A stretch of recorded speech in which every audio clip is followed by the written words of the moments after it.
chapter 10, verse 9. Then he added, behold, I've come to do your will. He does away with the first in order to establish the second. He does away with the first in order to establish the second. We talked about how that this is not talking about doing away with the law of Moses, as so much as it's doing away with the law of sin and death that Paul talks about in Romans chapter 8, the first 3 verses, I believe. The law of sin and death is a law that was over mankind's head because of the original sin that Adam brought into the picture. Because of Adam's original sin, all of mankind has been locked under the chains and behind the prison doors of sin, of death, of spiritual death. And so the wages of sin equals death for all of humanity.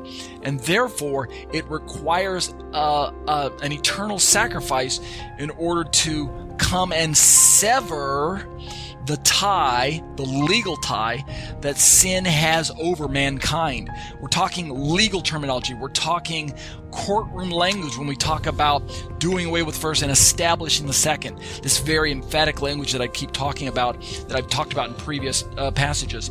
What Messiah's sacrifice did for us at the heavenly level is it came between that contract of sin and death that was written in our ledger, and it wiped it clean.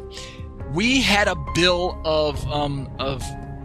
we had a debt that was against us. We can read about this in other passages like Colossians, I believe.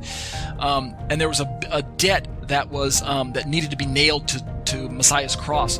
The debt that we couldn't pay ourselves. This is what I call economic language, economic atonement, where a debt is being paid. We owed the price. We had to pay the price, but we couldn't pay the price, right?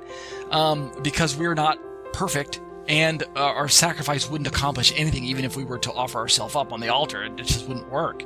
And the animal sacrifices wouldn't help us either there, because we needed an eternal sacrifice. We needed the power of an indestructible life, to use the language that the writer of the book of Hebrews says.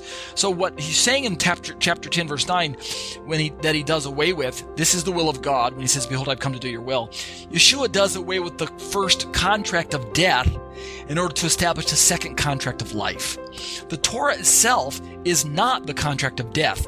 However, the Torah represents the language and the stipulations that outline our contract with God, and it actually will draw or attract sin and bring death into our lives if we don't apply the blood of Messiah to our lives. You really need to go back and read, say, Romans chapter 7 to understand the theology of what I'm describing here about the law of sin and death and the power of sin through the Torah, right? Sin seizes an opportunity through the law, and what it does is it reaches through the law and grabs a hold of us, the man of sin, and it pulls us down into a world of sin and shame and ultimate death. It will actually destroy us, and therefore the Torah can be called a ministry of death in 2 Corinthians chapter 3 by Paul.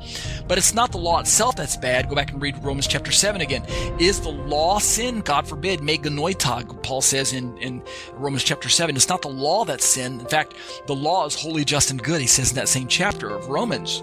Rather, it is sin seizing an opportunity through the law. And so Jesus' death comes along and destroys that law of sin. It destroys that contract that man had with sin that he was born into.